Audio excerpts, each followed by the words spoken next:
예, 한덕수 전 국무총리가 징역 23년을 구형받고 법정 구속됐습니다. 선고받고 법정 구속됐습니다. 이례적으로 높은 형량에 여야의 반응은 갈렸는데요. 오늘 정치권 이슈 두 분과 함께 짚어보도록 하겠습니다. 신현영 전 더불어민주당 의원, 홍석준 전 국민의힘 의원 두 분 나오셨습니다. 안녕하십니까? 안녕하십니까? 예, 오늘 정치권 이슈 짚어보기 전에요. 두 분 오시기 직전에 있었던 증시 소식에 대해서 두 분의 의견을 좀 여쭤보겠습니다. 장 시작과 함께 코스피가 오늘 5천선을 돌파했다는 소식 저희도 앞서 전해드렸는데 5천선이라는 게 이제 코스피 지수 출범하고 46년 만에 첫 기록이라고 합니다. 상당히 큰 의미가 있는데 어떻게 좀 흐름 보고 계시는지요? 예, 이재명 대통령 취임 233일 만에 지금 코스피 5천을 처음으로 달성을 했습니다.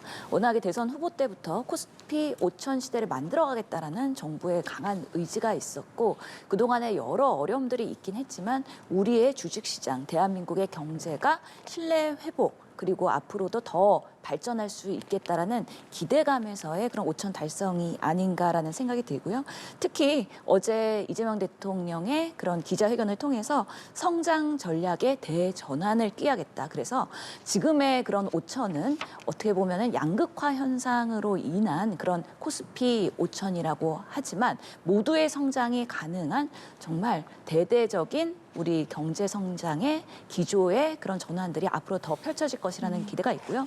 더불어민주당에서도 지금 코스피 5천 특별위원회가 활동을 하기 때문에 조만간 3차 상법 개정안 등 뭐 주주의 그런 자산 소각 의무에 대한 법안 이렇게 우리 기업의 투명성을 제고할 수 있는 여러 가지 기전들이 제도적으로도 발판을 마련하게 된다면 5천 이상의 6천, 7천에 대한 기대감도 앞으로는 우리 국민들께서 바라보실 수 있지 않을까라는 희망을 섞어서 말씀을 드리겠습니다. 네, 의미와 더불어서 기대까지 함께 말씀해 주시는데 의원님께서는 지금 흐름 어떻게 좀 보고 계세요?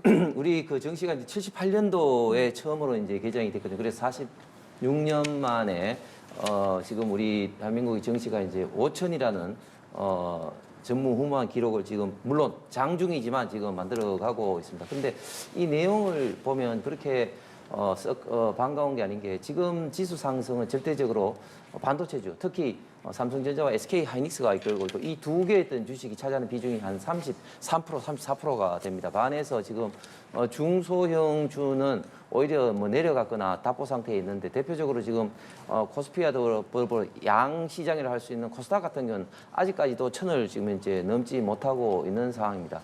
그다음에 또 두 번째는 이게 철저하게 개미들이 지탱을 하다 보니까 지금 기관이라든지 특히 외국인들은 점점 이제 발을 빼고 있는 이런 어떤 형국에서 향후는 분명히 이제 그 정시 조정이 올 때도 대비해야 될 것 같고 그런 측면에서 개미 투자가들이 소위 말해서 비투를 한다든지 또 뭐 연끌 투자를 한다든지 이렇게 해서는 절대적으로 안 되고 철저하게 좀 안정성 위주로 접근을 좀 해야 될 것 같습니다. 예, 알겠습니다. 제가 그럼 어제 소식도 한번 짚어보겠습니다. 한덕수 전 총리의 내란 혐의 사건 1심 재판부가 비상계엄을 내란으로 규정을 하고 징역 23년을 선고했는데요. 먼저 어제 있었던 발언 함께 들어보시죠. 12.3 비상계엄 선포와 이에 근거하여 위헌 위법한 포고령을 발령하고 이하에서는 12.3 내란이라고 말하겠습니다. 이러한 내란 행위를 사전에 차단할 필요가 있고 이러한 목적을 달성하기 위해서는 내란 행위에 가담한 사람들을 무겁게 처벌하는 것이 불가피합니다. 12.3 내란이 성공할지도 모른다는 생각에 이러한 의무와 책임을 끝내 외면하고 오히려 그 일원으로서 가담하기로 선택하였습니다. 마지못해 최후 진술에 이르렀어야 국민이 겪은 고통과 혼란에 대해 가슴 깊이 죄송스럽게 생각한다는 취지로 진술하였지만 그 사과의 진정성을 인정하기 어렵습니다. 주문, 피고인을 징역 23년에 처한다.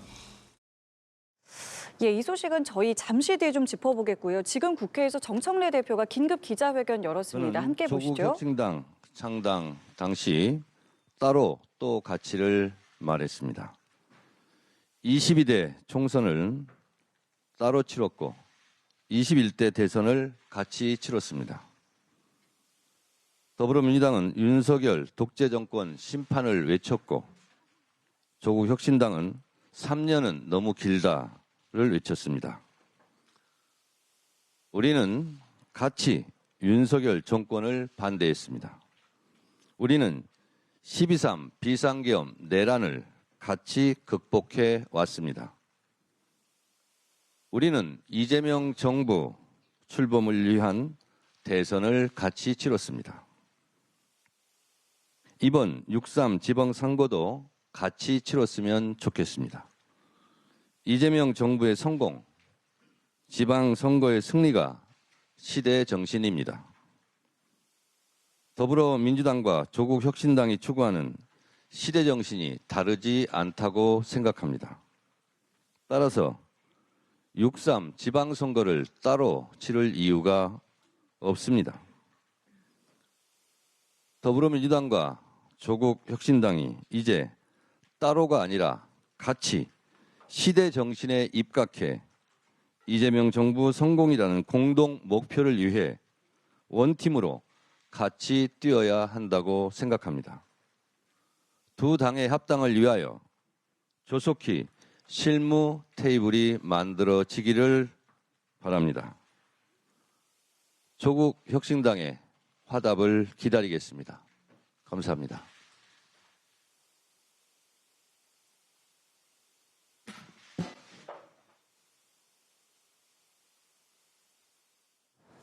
예, 조국 혁신당과의 시대 정신이 크게 다르지 않다라면서 지방선거도 따로 치를 이유가 없다. 시대 정신에 입각해서 이재명 정부의 성공을 위해서 이번 지방선거를 함께 치르자라면서 함께하자 이상의 어떤 합당 제안을 했는데요.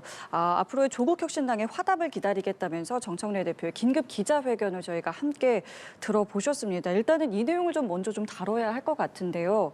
지금 보면은 내용이 그러니까 지방선거를 같이 치르자 이상의 어떤 합당 제안이라고 좀 이해를 할 수 있을 것 같은데 이 내용 좀 어떤 배경에서 좀 봐야 되는 겁니까? 실제로 지금 지방선거가 5개월도 남지 않은 시점에서 결국에는 조국 혁신당의 당대표인 조국 대표께서 본인도 지방선거에서 역할을 하겠다, 출마를 하겠다. 라는 강한 의지를 그동안 보여왔습니다. 지금의 작금의 상황에서는 어떻게 보면 진보 영역에서의 그런 민주당과 조국혁신당의 기조와 메시지가 상당히 유사하고 그동안의 이재명 정부가 설립되는 데 있어서 상당한 공헌을 했으므로 실제로 민주당에서 먼저 조국혁신당의 이런 합당을 제안한다는 거는 사실은 왜 오늘인지는 모르겠지만 좀 급작스러운 마음이 있긴 하지만 그래도 필요한 부분이 있었다라는 그동안의 공감대가 상당히 있었을 거라고 생각을 합니다. 물론 합당에 대한 방식이나 이런 것들에 대해서는 앞으로도 실무 협상이나 여러 가지의 그런 디테일을 조율해야 되는 과정에서의 논의가 있어야 되기 때문에 오늘은 정청래 당대표가 먼저 손을 내미는 방식으로의 조국혁신당 합당을 제안한 것이고요. 결국에는 지방선거에서 여러 지역에서의 지자체 선거를 하는 데 있어서 우리 진영에 있어서 표 분산도 맞고 시너지를 내면서 같은 목소리로 정부 여당의 일원으로서 함께 가자라는 큰 틀에서의 통합의 의지가 아니었나라고 해석이 되는 부분입니다. 이게 지방선거를 앞두고 뭐 같이 치르는 뭐 일부 지역에서는 뭐 그렇게 할 수 있는데 이거는 지금 아예 이 얘기가 합당을 제안한 거고 화답을 기다리겠다라고 한 거면 이제 조국혁신당에서 답을 해야 되는 상황 아니겠습니까? 일단 배경을 먼저 좀 어떻게 그렇습니다. 보시는지요? 원래 그 지방선거를 앞두고 당연히 이제 선거연대를 할 거다. 그러니까 이제 민주당과 조국혁신당 선거연대를 할 거다. 그리고 하겠다. 그런 어떤 이야기들이 있었기 때문에 자연스럽게 이제 지방선거를 앞두고 선거연대의 어떤 이야기는 논의는 뭐 당연히 뭐 그동안에도 물밑에서 좀 있어 왔다고 제가 들었습니다. 그런데 오늘 정청래 대표가 그것을 좀 넘어서 뭐 합당까지 뭐 제안을 하면서 이야기한 것은 지방선거를 앞두고 조국혁신당과 이런 어떤 협력 모드에서 본인이 주도권을 잡겠다 뭐 이런 취지로 이야기한 것 같고 여기에 대해서 조국혁신당이 지난번에도 합당에 대해서는 분명히 이제 그절 선을 그었기 때문에 제가 볼 때는 합당까지는 뭐 되지 못할 것 같지만 어쨌든 이번 제안으로 인해서 본격적으로 지방선거를 앞둔 민주당과 조국혁신당의 어떤 선거연대, 선거연합은 이제 본격화될 거다. 그런데 여기에서 이제 또 결국 구체적으로 디테일하게 갔을 때 누가 주도권을 잡고 누가 더 많은 포션을 잡느냐. 예를 들면 지금까지는 호남 같은 절대 강세 지역엔 뭐 양당이 나가고 수도권이라든지 다른 지역은 뭐 뽑아서 한 사람만 보내자, 한 당만 한 당의 후보만 보내자, 이런 어떤 기본적인 어떤 방향이었는데 그러면 뭐 호남에서도 그러면 한 명의 어떤 후보만 낼 것이냐? 제가 볼 때는 그렇게 쉽게 교통 정리는 되지 않을 것 같습니다. 왜냐하면 워낙 후보들이 많기 때문에. 그래서 이런 어떤 합당에 가까운 이런 제안에 대해서 조국 혁신당이 이제 이것을 어떻게 받을 것이냐. 그래서 네. 결국은 지금 정청래 대표가 좀 더 주도권을 잡기 위해서 먼저 이렇게 선제한 것 같습니다. 그러니까 합당은 어려울 것 같다. 다만 이제 주도권을 잡겠다는 측면으로 볼 수 있다는 말씀이신데 혁신당에서 이제 반응 내놔야 할 텐데요. 어느 정도 수준의 답을 좀 내놓을 것 같으세요? 저는 긍정적인 반응으로 화답을 하고 실무 협상이 이제 실질적으로 진행될 가능성이 높지 않을까라는 생각을 합니다. 실제로 조국 혁신당에서도 지방선거에서의 일부의 성과가 있어야 되는 숙제가 분명히 있거든요. 그러다 보면은 민주당이 아닌 다른 진보 진영의 각 지역마다의 후보를 선발해야 되고 또 그들을 지원해야 되고 그런 부분에 있어서의 고민과 어려움이 분명히 있기 때문에 민주당과 원팀으로서의 선거를 한다 그러면 다 같이 힘을 모을 수 있고 그 성과를 같이 나눠 가질 수 있다는 면에서 긍정적으로 판단할 것이다.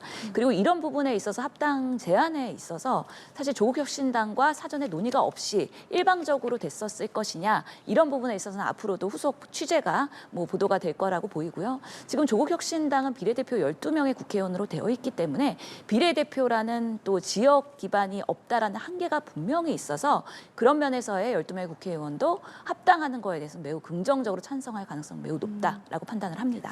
알겠습니다. 이게 조금 전에 이제 들어온 속보이기 때문에 관련해서 이제 들어오는 내용들은 저희가 바로바로 좀 말씀을 드리면서 이야기를 나눠보겠고요. 앞서 저희가 들어봤던 이제 한덕수 전 총리 관련 내용으로 좀 다시 넘어가 보도록 하겠습니다.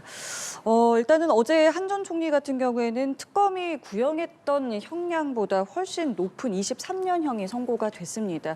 1심 선고에 대해서 먼저 어떻게 보셨는지 듣겠습니다. 예, 상당히 좀 이례적이고 좀 중형의 선고가 내려졌습니다. 특검에서 징역 15년을 구형을 했는데 1심에서 이진관 부장판사 재판장이 23년을 선고를 했습니다. 이진관 판사가 재판을 진행하는 어떤 과정에서 변호사들 뭐 감치한다든지 또 굉장히 그 유죄를 뭐 인정하는 듯한 그런 어떤 뭐 진행을 한다든지 특히 공판을 진행을 하면서 원래 한덕수 전 총리에 대해서는 내란 방조로 특검이 이제 공소장을 만들었는데 그것을 이제 내란 주요 종사자로 오히려 재판장이 변경을 유도하게 해서 공소장이 바뀌는 거라든지 뭐 그런 어떤 태도를 보여서 유죄는 뭐 상당히 이제 그 예상이 됐습니다만 이렇게 중형을 선고할지는 뭐 예측을 하지 못했습니다. 그리고 저는 이번 재판에서 가장 중요한 것은 이번 비상계엄을 이제 내란으로 딱 정의한 어떤 예. 그런 부분인데 그 점에 대해서는 지금 법조계에서도 많은 이의 제기와 문제를 하고 있습니다. 왜냐하면 일단 본 재판인 2월달에 선고 예정인 지기현 재판부가 이 문제를 먼저 결정을 하고 이제 진행을 해야 되는데 본인이 먼저 결정을 했다는 것은 대단히 좀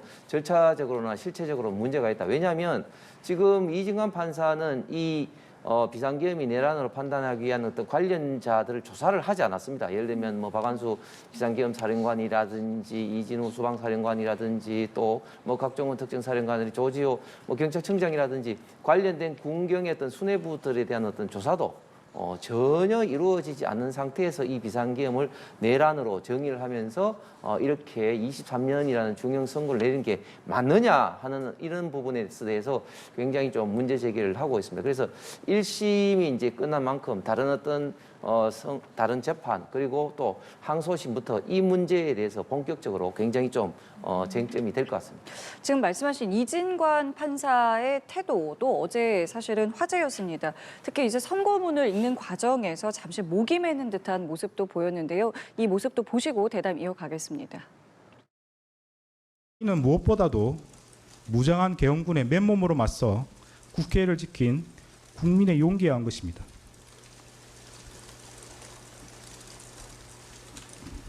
결코 12.3 내란 가담자에 의한 것이 아닙니다.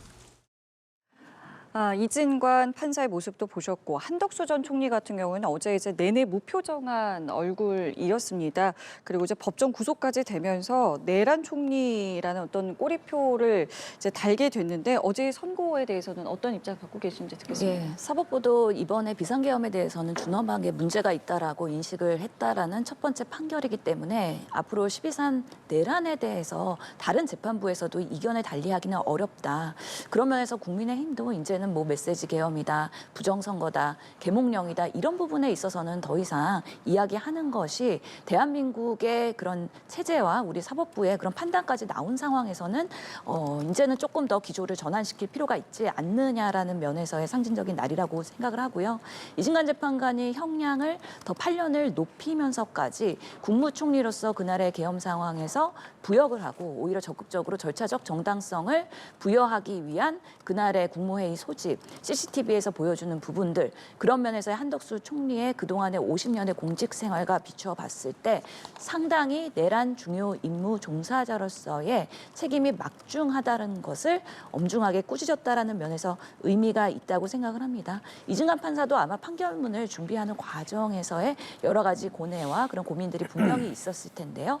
그럼에도 불구하고 국민들이 정말 그날의 현장에서 막으면서까지 비상계엄을 빠르게 회복시켰다는 면에서의 그런 존경심이 판결문에서 드러나고 있고 앞으로 이런 계몽적 계엄이나 아니면 서부지방법원의 그런 침탈 사태 그리고 부정선거에 대해서는 이건 위헌 위법한 일이기 때문에 앞으로는 없어야 된다라는 메시지까지 포함함으로 인해서 지금의 그런 비상계엄으로 인한 우리 대한민국의 정치적, 사회적, 경제적 혼란을 어떻게든 회복하기 위한 그런 의미 있는 좋은 판결문이었다라고 생각을 합니다. 예, 자 이렇게 선고가 나오면서 양당의 입장도 엇갈렸고 이제 관심은 이제 다음 달에 있을 이제 윤 전 대통령의 선고 또 뭐 관련자들의 선고입니다.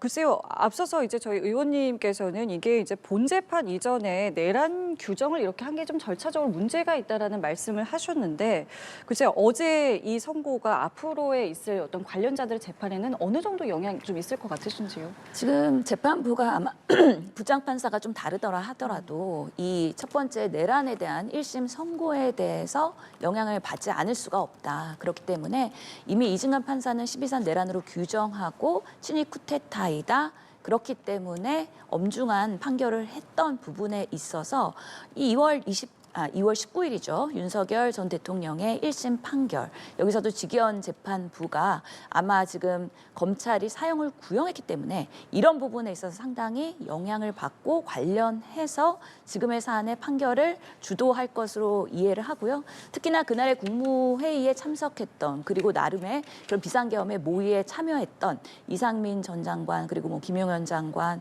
그리고 뭐 박성재 법무장관 이런 분들이 줄줄이 앞으로 재판에서의 판결에서의 그런 강한 엄중한 그런 판결을 받을 가능성이 높아졌다는 면에서 이번 비상계엄과 내란에 대해서는 올해 이런 재판을 통해서 정리를 하고 회복의 시간으로 가야 된다는 그런 사법부의 의지가 강할 것이다라고 기대를 합니다. 예, 이 부분에 대해서는 어떻게 전망하십니까? 예, 아무래도 뭐 영향을 받지 않을 수는 없겠죠. 그럼에도 불구하고 원칙적으로는 각각의 어떤 재판부는 독립적으로 이제 판단을 해야 되는 것이고 결국은 이 비상계엄에 대한 내란 여부는 일단은 가장 중심이 되는 것은 그 직위원 판사의 이 본재판에 따라서 이제 결정이 될 것 같고 물론 뭐 직위원 판사가 결정한다 할지라도 또 뭐 2심, 3심이기 때문에 더 상황을 좀 지켜봐야 될 것 같습니다.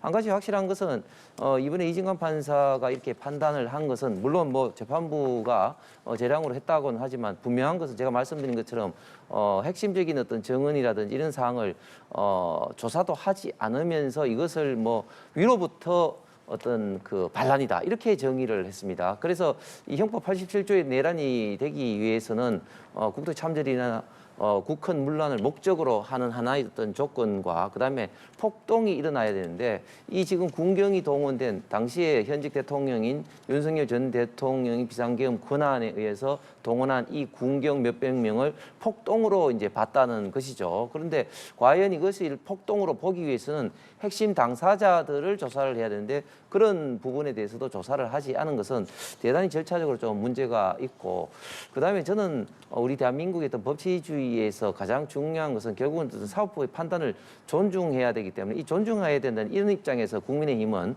별다른 어떤 입장을 밝히지 않고 뭐 존중한다 이런 것을 했습니다. 그런데 반대로 민주당 같은 경우는 본인들에게 유리한 판단이 냈을 때는 좋은 판단이다. 좋은 판결이다 이렇게 이야기를 하고 그렇지 않은 어떤 판단 예를 들면 지기현 부장판사가 지난 3월 달에 윤석열 전 대통령 구속 취소할 때라든지 또 조희대 대법원장이 이제 전원 합의체에서 이재명 당시 의원의 그 선거법에 이제 그 파기 환송을 했을 때 유죄 취지 파기 환송을 했을 때는 엄청나게 재판부를 비판하면서 공격을 하고 개인적인 어떤 문제를 들추고 특검을 한다 또 조희대 대법원장을 어떤 이런 그 청문회를 한다 하면서 사법부를 굉장히 압박했는데 이런 태도야말로 저는 우리 대한민국의 법치주의에서 꼭 버려야 될 그런 어떤 방식이라 생각하고 앞으로 좀 상황을 좀 지켜봐야 될 것 같습니다. 알겠습니다. 자, 그리고 어제는 이재명 대통령이 신년 기자회견을 열고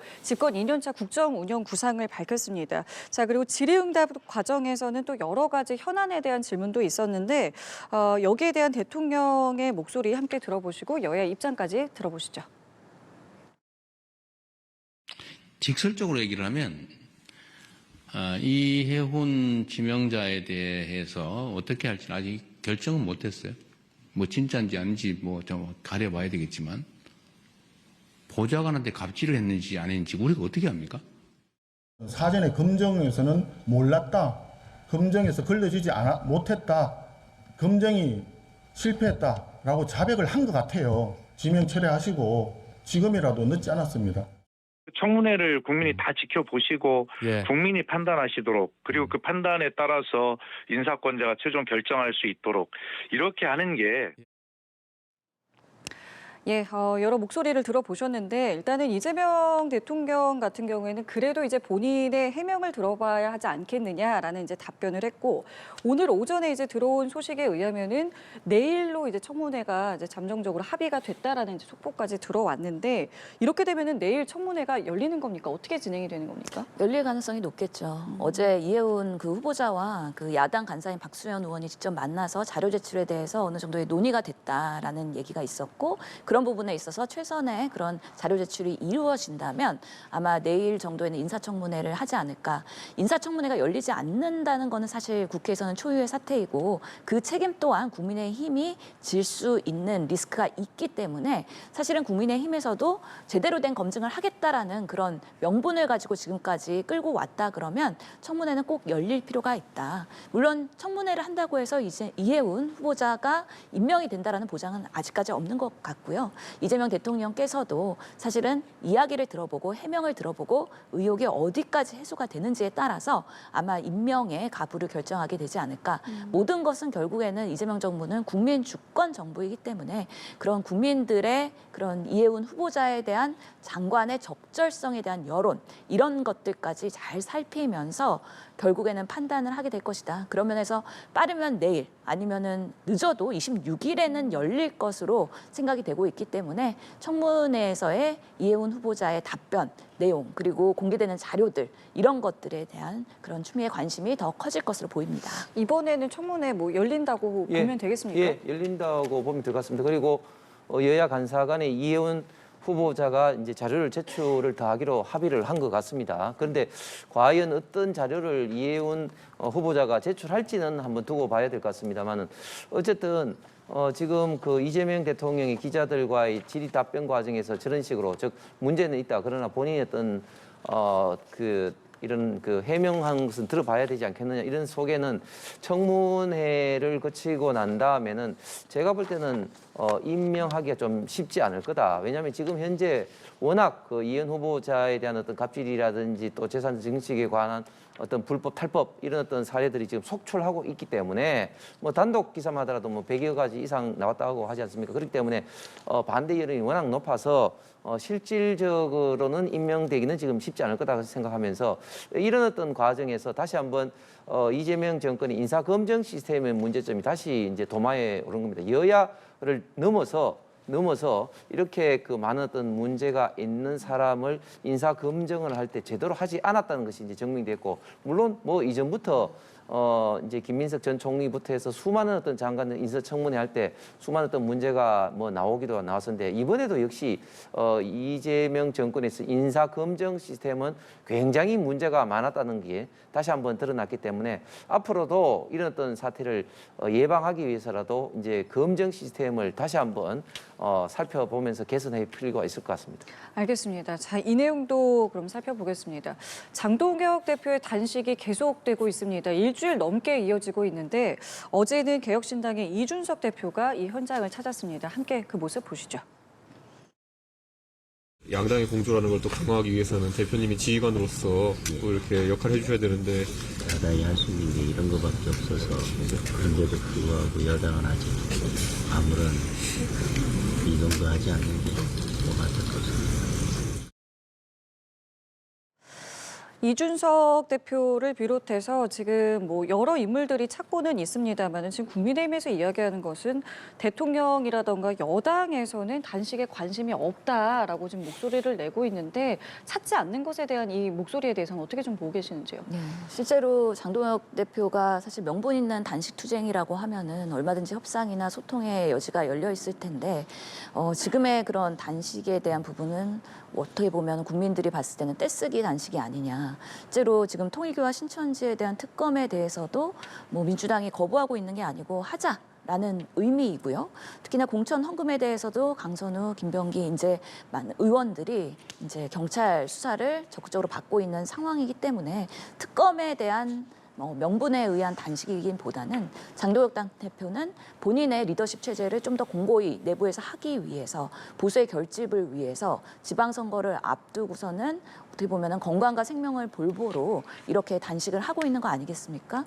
결론적으로는 내부 결집에는 성과가 있을지 모르겠지만 여당이나 아니면 정부의 그런 목소리나 협상을 이끌어내는 데는 성과가 없을 것이다. 그렇기 때문에 오늘 단식 8일째이고 지금 산소 공급도 받고 있는 상태이긴 하지만 하루하루가 정말 힘들어질 것이라는 생각이 들고요.